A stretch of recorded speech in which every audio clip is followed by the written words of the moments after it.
Olá, meus amados, amados de Deus. A alegria nossa é estar em contato de novo com vocês através do nosso programa.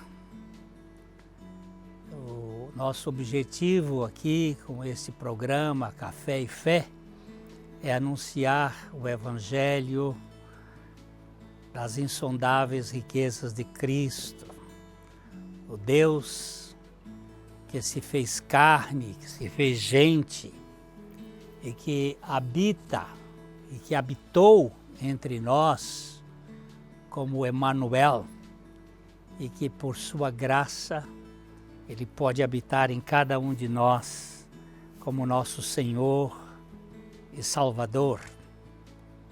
Os links estão aí na tela da sua TV, youtube.com/PIBLondrina1 e facebook.com/programa Café e Fé, tudo junto.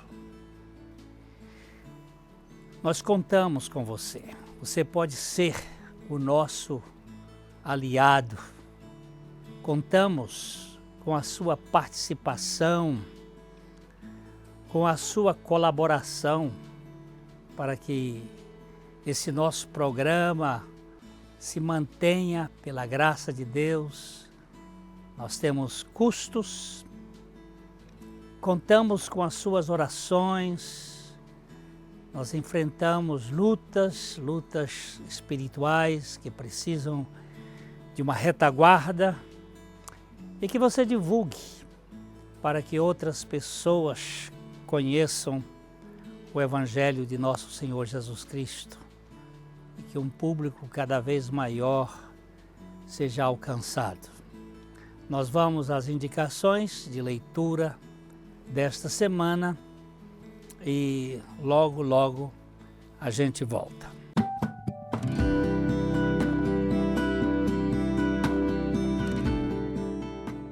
Aqui está o nosso último livro, Aprendendo a Orar o Pai Nosso. É um livrinho sobre oração.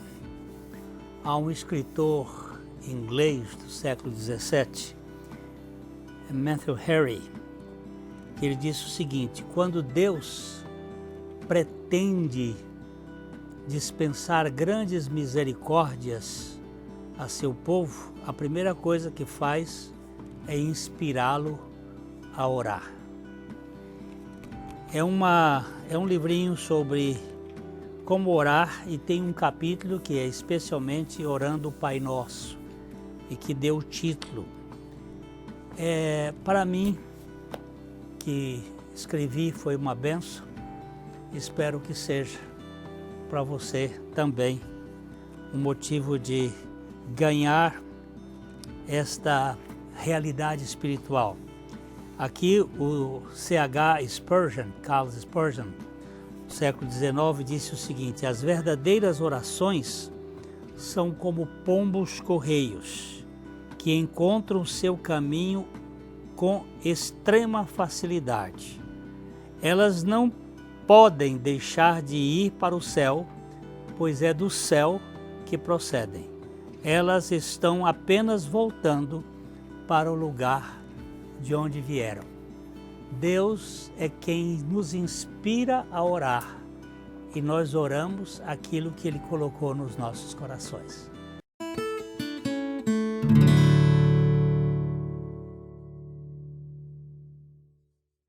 Na Ótica Higienópolis você terá um atendimento diferenciado com as melhores opções de lentes e armações para a sua qualidade de vida, sem abrir mão da estética e moda.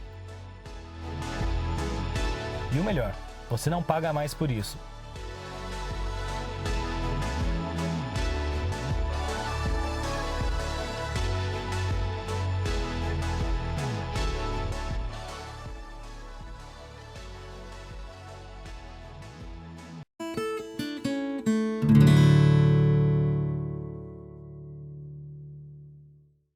A gente tem caminhado aqui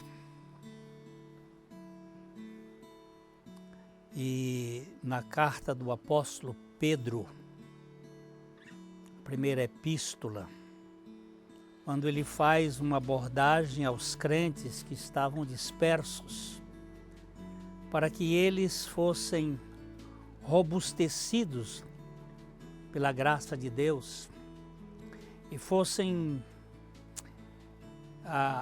aparelhados com as riquezas do Evangelho para suportar as lutas, as dificuldades, os problemas que todo crente enfrenta neste mundo.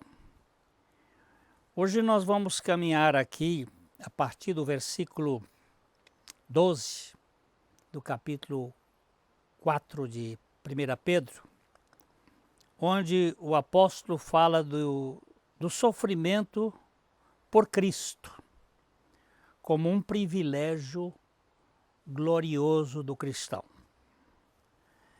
E o versículo diz o seguinte: amados, não estranheis o fogo ardente que surge no meio de vós, destinado a provar-vos, como se alguma coisa extraordinária vos estivesse acontecendo. Pelo contrário, alegrai-vos na medida em que sois coparticipantes dos sofrimentos de Cristo, para que também na revelação da sua glória vos alegreis exultando. Amados, é uma palavra muito preciosa, é uma palavra que reflete o amor de Deus para com o seu povo. Nós somos caracteristicamente marcados por este amor, porque Deus amou o mundo de tal maneira que deu seu Filho unigênito para que todo aquele que nele crê não pereça, mas tenha a vida eterna. Amados são aqueles que Deus amou e que se tornam também instrumentos deste amor, uns para com os outros. E Pedro os chama a atenção daqueles crentes que estão dispersos por toda a Ásia Menor na época. Não estranheis o fogo ardente que surge no meio de vós. Não se surpreendam com as provações de fogo ardente pelas quais estão passando, como se alguma coisa estranha estivesse acontecendo. Não. Quando um ourives pega a prata e vai purificá-la, ele a coloca no cadinho e com o fogo ele vai retirando as impurezas. É um processo em que vai passando por uma limpeza, até que a imagem do ourives se reflita naquela bolha derretida de prata. Você olha e enxerga a sua imagem. Muitas vezes essas provações, elas vêm na vida dos filhos de Deus para tirar, escoimar, tirar as sujeiras, aquilo que estão armazenadas nas nossas lembranças, dos nossos traumas e dificuldades. Não se surpreendam com as provações como fogo ardente, como se alguma coisa estranha lhe estivesse acontecendo.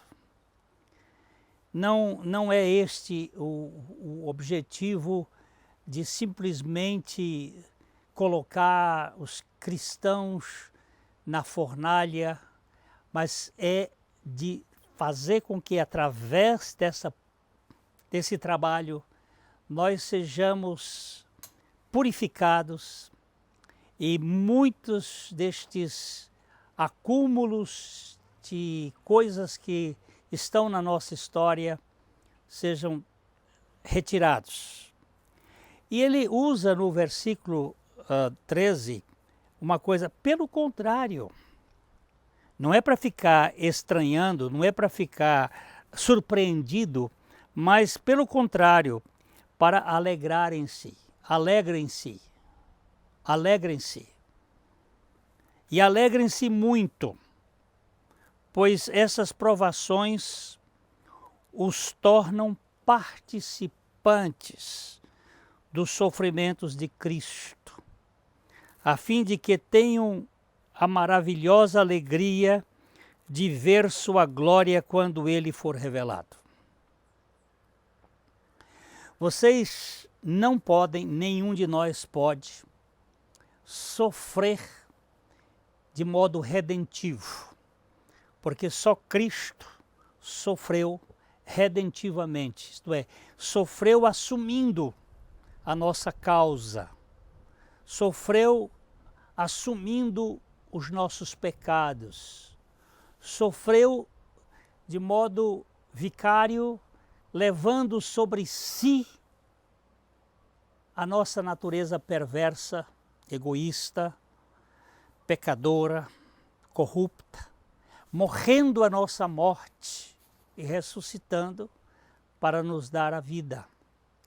Não é deste modo que nós somos participantes dos sofrimentos de Cristo, porque nós não podemos participar da morte redentiva de Cristo em favor do outro. Mas como Cristo viveu neste mundo, ele viveu sendo perseguido, sendo caluniado, sendo desprezado pelos religiosos e pelo mundo. E que nós não devêssemos esperar outra coisa. Nós precisamos ter a consciência que este mundo não é a nossa casa permanente. Aqui nós estamos de passagem. Este é um mundo que foi deteriorado pelo pecado, e nós, como vai dizer Pedro na segunda epístola, esperamos um novo céu e uma nova terra em que habitam a justiça, ou que habita a justiça. Mas ele diz que nós devíamos nos alegrar muito,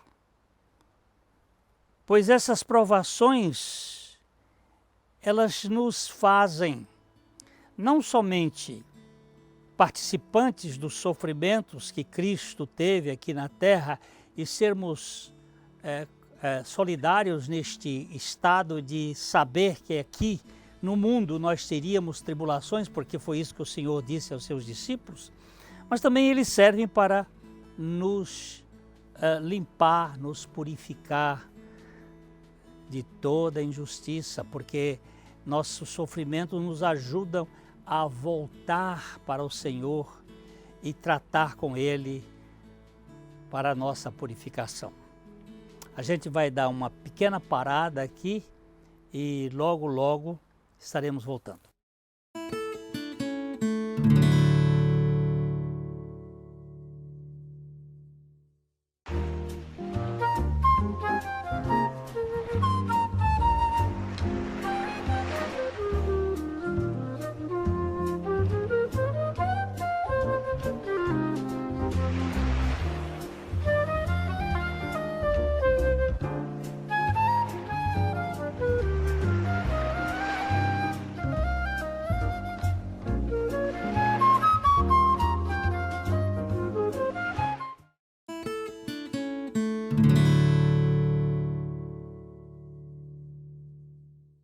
Como nós estávamos falando,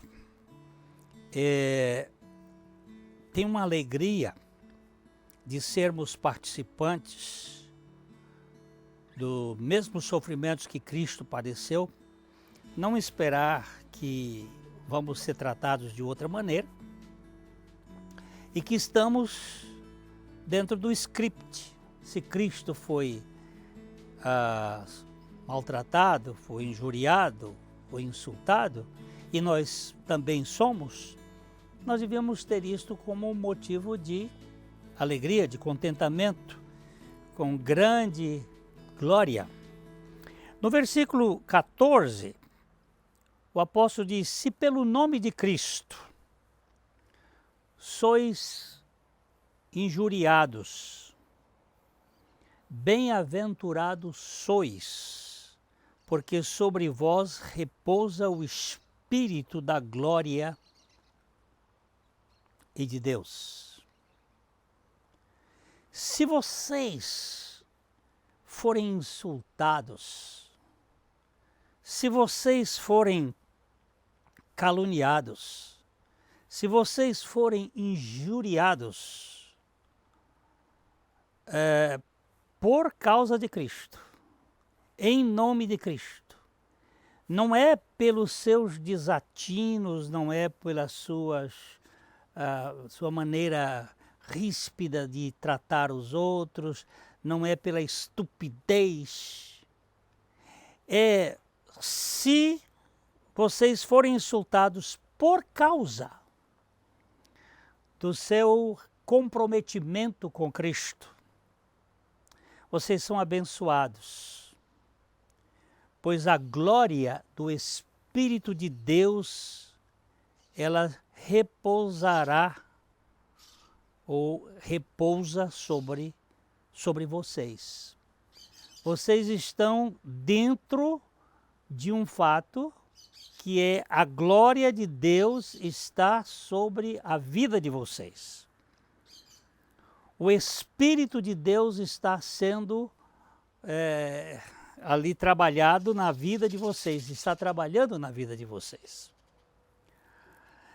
Agora, não sofra, diz o capítulo 15, versículo 15, não sofra, porém, nenhum de vós, como assassinos, ou ladrões, ou malfeitor, ou como alguém que se intromete nos negócios de outrem.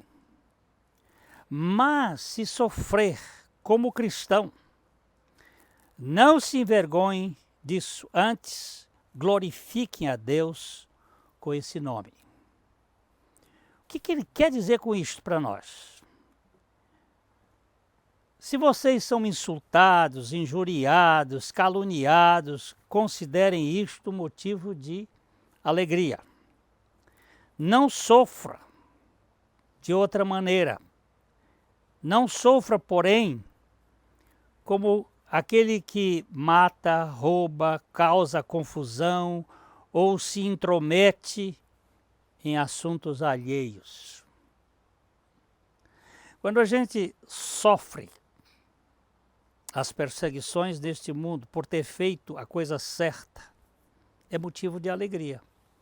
Mas quando você sofre neste mundo por abusar dos outros, por roubar, por causar confusão, por se entremeter na vida alheia,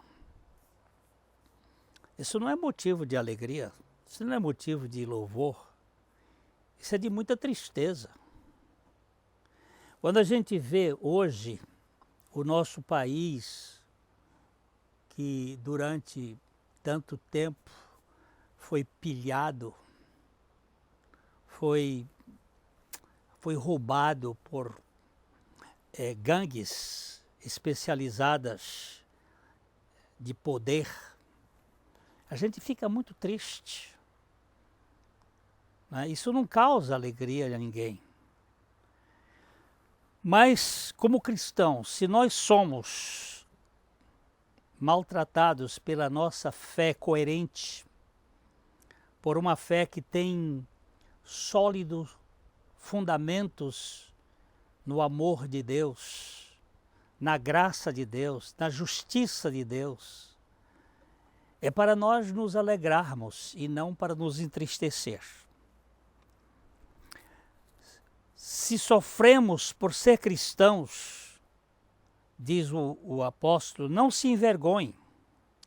Louvem a Deus por serem chamados por esse nome. Eu gosto do nome cristão. É um nome que me desperta muito interesse. A cristaleira é um lugar onde você coloca cristais. A cafeteira é um lugar onde se põe café. O saleiro é um lugar onde se põe sal. O açucareiro é um lugar onde se põe açúcar.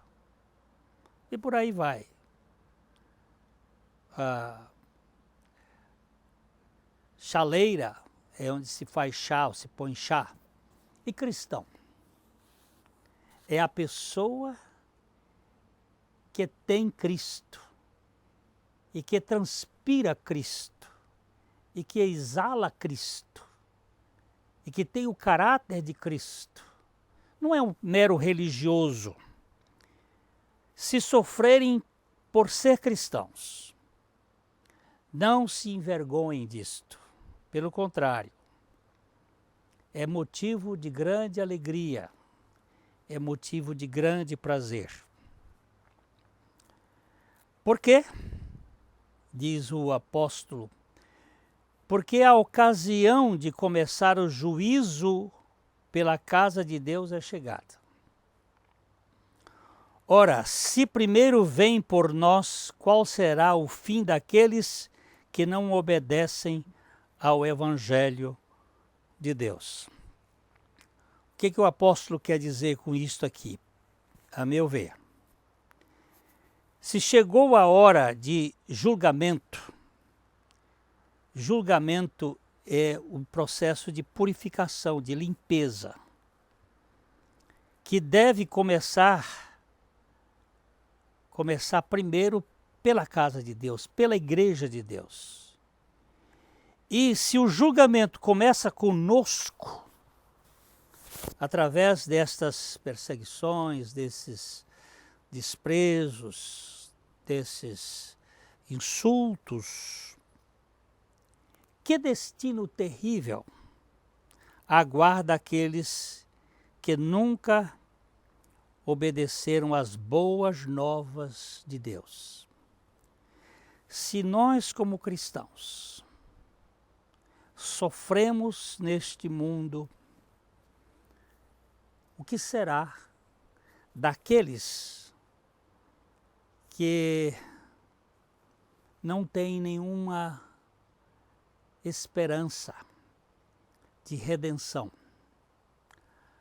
Eu sei que o assunto é meio indigesto, mas eu não tenho escapatória, porque a minha Bíblia mostra que existe um céu, uma casa do Pai, um local, uma realidade espiritual, onde depois da lápide, depois do aqui jaz, todos nós temos que ir para um desses lugares, ou a casa do Pai, ou o lugar dos mortos, ou o inferno da perdição eterna. E o apóstolo Pedro diz que já chegou a hora do julgamento, que começa primeiro por nós, pela casa, de uma purificação. E os sofrimentos, eles vão definir quem tem, de fato, uma experiência sólida com Deus. Porque se os sofrimentos que nós passamos neste mundo nos mantêm retidos neles e aprisionados pelas suas consequências, isto faz-nos ver que a nossa experiência real como a de Cristo, que passou por estes sofrimentos, mas ao invés de se angustiar, de viver uma vida medíocre de murmuração, de reclamação, de dores constantes, ele teve por motivo de alegria. E nós também vamos ser selecionados neste momento de sofrimentos. É chegada a hora do julgamento, que deve começar primeiro pela casa de Deus. E se esse julgamento começa conosco, que coisa terrível aguarda aqueles que nunca obedeceram às boas novas do Evangelho de Deus. Não creram. A nossa questão aqui agora é que você ganhe esta realidade. E se é com dificuldade que o justo é salvo, onde vai comparecer o ímpio? Sim, o pecador. Por isso, também, os que sofrem segundo a vontade de Deus, encomendem a sua alma ao fiel Criador na prática do bem. Que você e eu possamos ter a consciência de que nossa salvação depende de Cristo e que enquanto estivermos neste mundo, somos embaixadores de Jesus Cristo na prática do bem em favor daqueles que padecem também neste mundo. Que Deus abençoe sua vida, sua família, as suas atividades e que você dependa inteiramente do Senhor Jesus Cristo para a glória dele. Até o nosso próximo encontro, se o Senhor assim nos permitir.